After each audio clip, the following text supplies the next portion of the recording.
Dracula story or vampire story needs its Van Helsing, and that's pretty much where you are. Right? Yeah, that's right. Yes, and I deliberately didn't read up on or watch those old movies because, as you know, Guillermo has a different take on vampires, and his is not quite as glamorous and sexy as some of those films. You know, there's nothing suave about them. They're quite visceral and feral and just so.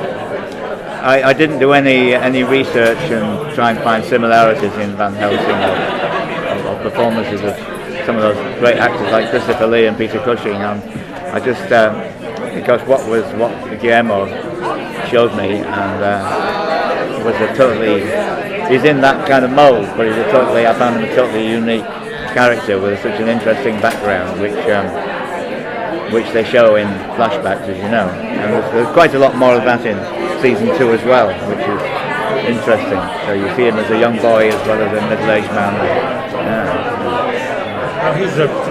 Well, that's a plum role because of his background, and a guy who's sort of like, when he had his pawn shop in the real world, really not, kind of ignored a little bit. And now, because of what's happening, he's the source of information. Yes, that's right. And he spent so much time, almost like a hermit, I think, building up his arsenal of weapons in the basement. And he hasn't really, I think, I get the feeling even with his customers in the pawnbroker shop, he doesn't engage with them, or nice day, or how are the kids, or whatever. He just does the business and then gets back down to work for just in case the day arrives when he needs all this silver bullets and whatever. So when he has this kind of a surrogate family foisted on him, these people who move into the pawnbroker shop, and at first I think he resents this because he's spent so much time alone, but gradually he becomes quite attached to this, and without realizing it, he's suddenly got the children and the grandson. Yes. Abraham's just such a driven character. He's such an absolutist. Why do you think he is so easily convinced to work with the Ancients in the first episode of season 2? It's a very utilitarian decision. Well, I mean, he's like sleeping with the enemy, you know, and he does the same with one of the warlords on the island off the East River, which we filmed in New York as well. So he's doing deals with these people to complete his mission. He'll use anything and anybody, and even the people around him.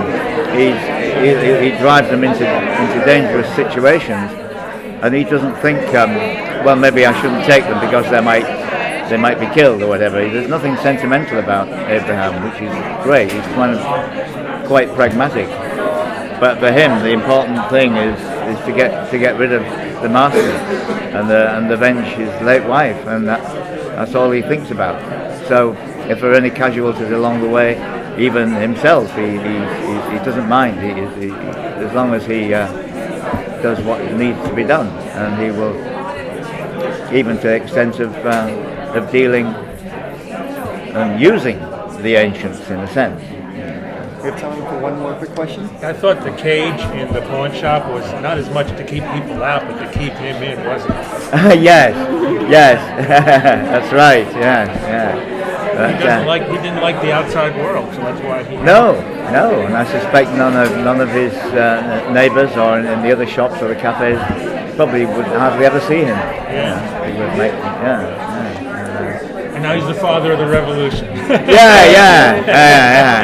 And forming some unlikely alliances.